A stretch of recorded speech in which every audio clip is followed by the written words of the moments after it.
Hi, everybody. Today we are going to be learning more about the European explorers during this time period of the 1400s and 1500s, and even into the 1600s, when European nations were investing a lot of money and resources into exploration. I would strongly suggest that before we begin that you have either the assignment worksheet open on a different window or have it printed out in front of you so that as we move through this video that it is an easy way for you to pause and to write in the information as we proceed and learn about the different explorers in this time period. So without any further waiting, let's go ahead and get started and talk about an explorer that most of us have probably learned about, Christopher Columbus. So for each of our explorers, there's going to be information over here on the left-hand side, and we will be providing additional and supplemental information as we go along. So here is part of a painting that was made of Christopher Columbus in the history. And so we can also see down here a map of Columbus's different journeys to the New World. Now, Columbus and Europeans will refer to North and South America as the New World because they believed that they had discovered a new world, like these new continents. However, as we have learned, you know that there were already hundreds upon hundreds of different societies and cultures and ways of living. And so it is not discovery that Columbus makes, but it is actually exploration into a region that he had not been before. So 1492 on this page tells us about when his first journey to what we now know as the Caribbean, but Columbus believed that it was Asia. So he was looking, or he sought a route to Asia.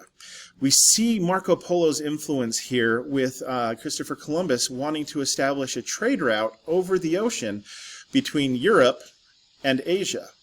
Well, they did not know, as we have discussed, that there are two very large continents that are blocking the direct path from Europe to Asia if sailing westward. And so Columbus will land down here in a small island known as San Salvador today and believe that he makes initial contact with Asian society. Well, he's incorrect. We know that because the Caribbean is not in Asia. And so one thing to remember is that one of the European nations paid for Columbus and his exploration and his journey. So Columbus, even though that he was born in Italy, I believe it was in Genoa, Italy, he was sponsored by the nation of Spain. So the king and queen of Spain paid for his journey because the Spanish government wanted to invest in the exploration to have that glory brought back to Spain, but also to control the trade route that they were hoping to establish. Now, as I've already mentioned, and you may have already seen here on this map, Columbus made multiple journeys to the Caribbean. He first went in 1492, and then would later, almost a year later, then make his second journey to the Caribbean. And then we will see in 1498, and again in 1502, he makes 4 total journeys. Now, one of the common misconceptions about Columbus is that he actually steps foot into the mainland of North America. He doesn't. He does step foot into the Caribbean, but he does not actually travel or journey into mainland North America.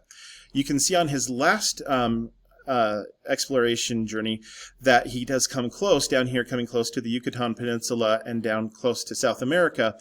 But later explorers will be the ones who venture into the mainland part of North America and even into South America. He will, until his dying day, believe that he had made it to Asia. He had never encountered the animals and the plants and the languages and the jewelry and the ideas that he had encountered in the Caribbean. He encountered 2 major indigenous groups known as the Arawak people, and then there's also the Taino people. And so he believed that he landed in Asia, but we now know with our knowledge about geography and about history that he did never reached Asia and actually established contact with indigenous peoples and societies in the Caribbean. So our next explorer we can see over here on the left is Ponce de Leon. Ponce de Leon is another explorer for Spain. Now he will lead an expedition down into modern-day Florida. He will be one of the first explorers to really set foot in mainland America. So as opposed to going to the islands in the Caribbean, he will actually journey and explore within Florida. Now, he believed early on that Florida was an island. You can see that he could have misinterpreted that just because Florida is surrounded by water, except up here where it connects into the current day state of Georgia. Now, Ponce de Leon did not make it up that far. So he was convinced that Florida was a part of an island or an island system like down in the Caribbean. And he had learned of a story about a spring, like a water source, that if a person took the water from this water source, that they could live forever. And it became known as the Fountain of Youth. Now, Ponce de Leon would become so focused in finding the Fountain of Youth that he would travel all around this area, as you can see on this map, to try and find this legendary Fountain of Youth. It will cause a lot of conflict within his exploration and in his journeys. And because we know that there were many different indigenous tribes and societies, Ponce de Leon came into conflict with one of the Native American groups in the region. And because of this conflict between the Spanish and the Native Americans, Ponce de Leon will be wounded and die within one of these conflicts. So we see here a lot of the kind of the evolution of exploration. Ponce de Leon hears of these stories or these legends, and many historians today actually think that it was a misinterpretation or a mistranslation. And then we will see the increased conflict because of European exploration. That the European explorers will come in to North America, to the Caribbean, and into South America, and will start to claim land where there are already native and indigenous groups living. So the next explorer is another Spanish explorer that we will talk about, and his name is Hernan Cortés.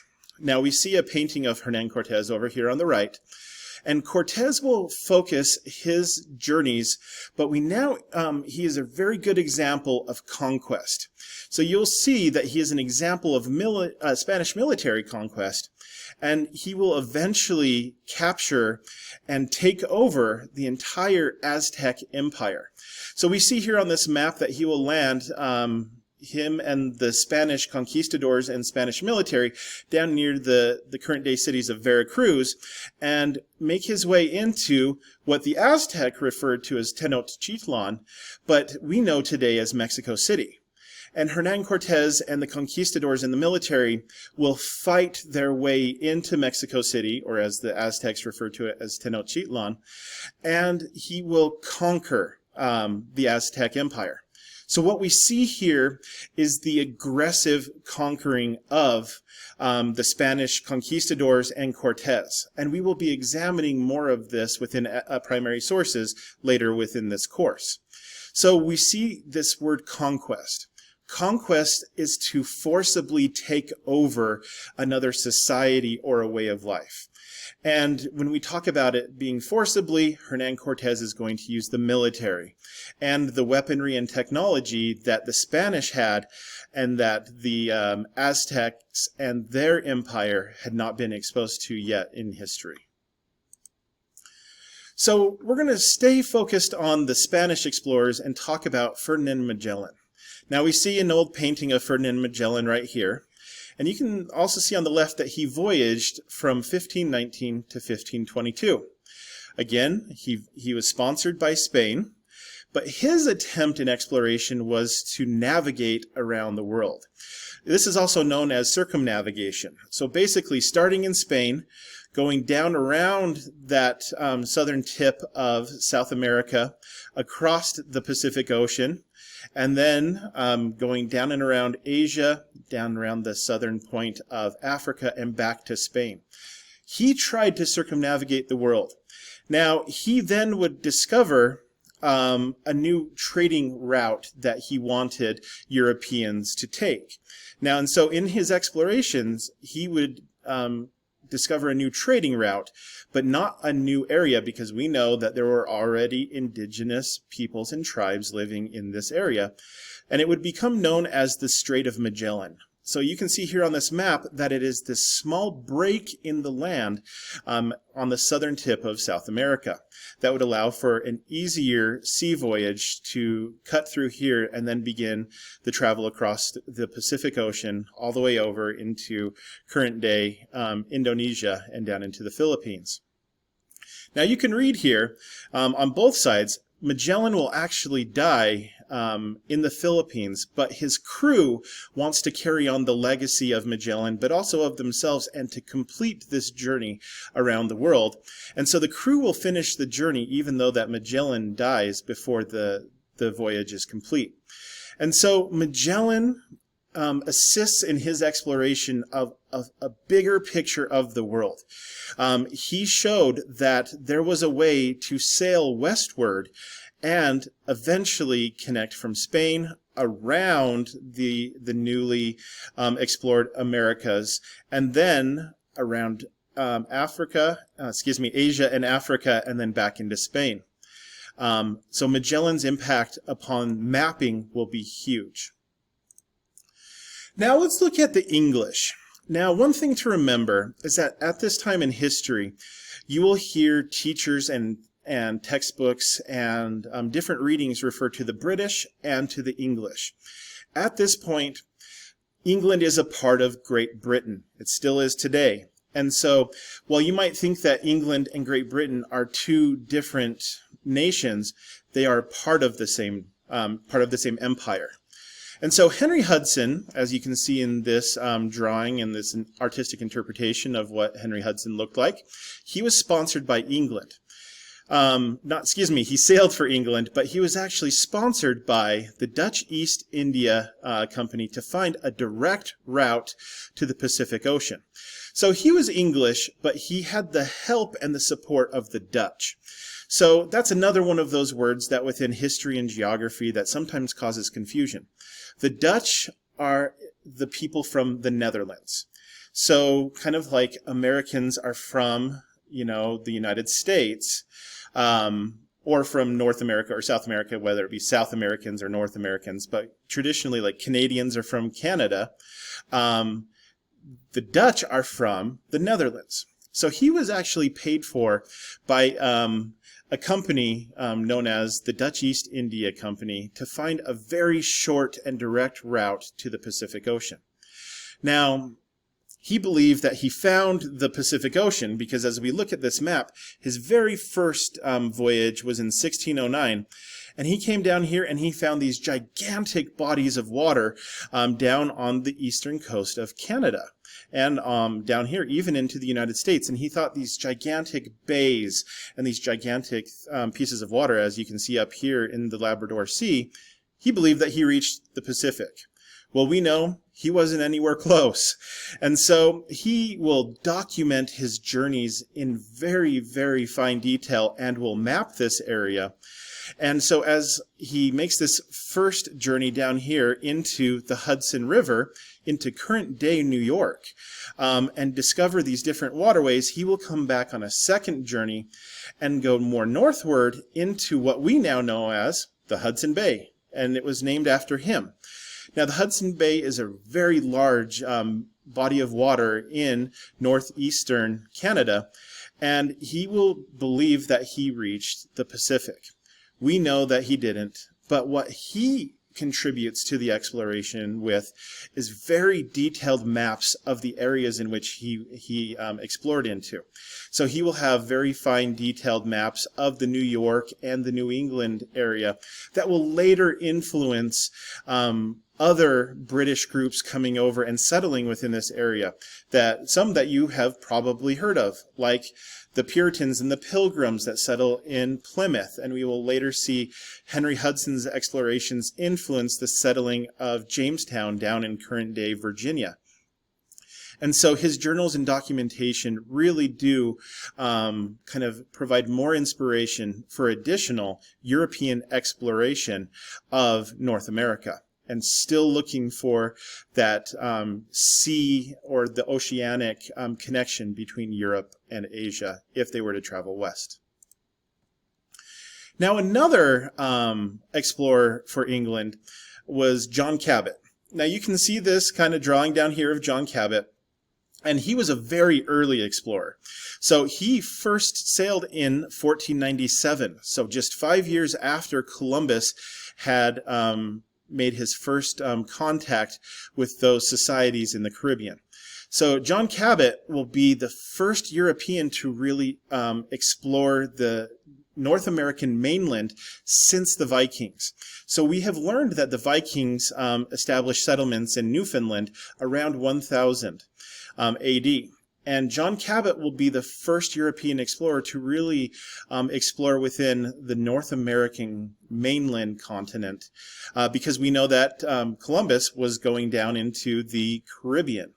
And so Cabot will find a very short and direct sea route between England and North America.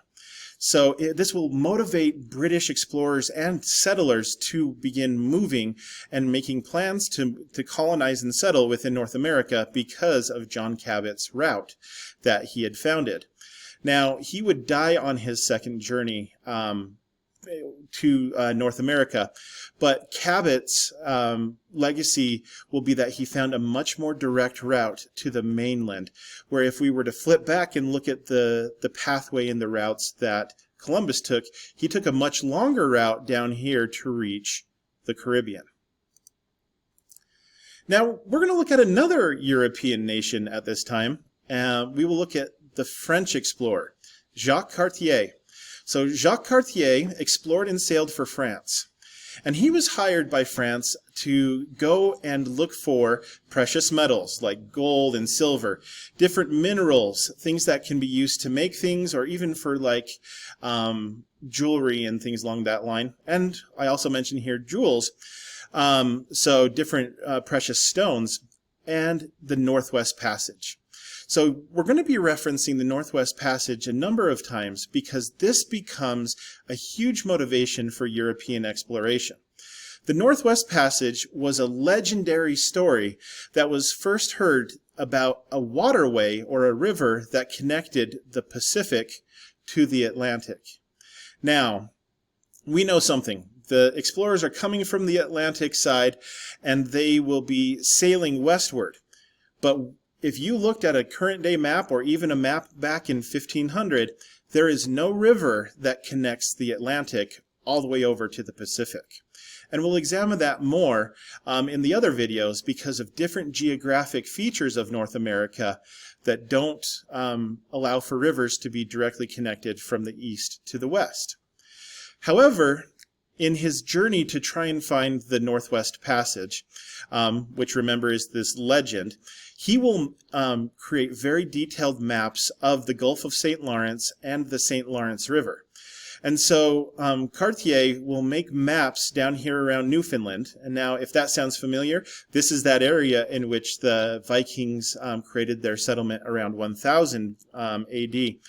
But Cartier will start to venture down some of these rivers and waterways into more of the mainland part of North America. And we will start to see French settlement up here in Canada and along what is known as the St. Lawrence River that will eventually connect, and we can see on this very small map, it will connect this part of the Gulf of St. Lawrence down into the Great Lakes region up near modern-day Michigan. And so I hope that helps you gain a better understanding of these different nations that we're exploring in the 1400s and 1500s, the different motivations that these nations were using in their explorations. But also we see different reasons for exploration and methods of exploration. We see Cortez being very aggressive and carrying on Spanish conquest down in Mexico. We see Cartier and even some of the British explorers like Hudson looking for this legendary Northwest Passage. So we see this diversity of European reasons, in addition to those 3 Gs that we had previously talked about of gold, God, and glory. We now see it developing into even more detailed reasons of exploration, whether it be conquest, whether it be the discovery of the Northwest Passage, or whether it be like Magellan and circumnavigating the world. I hope that this helped provide you all of the information for your worksheet, and please feel free to go back on this video if you missed out on any information. Have a great day.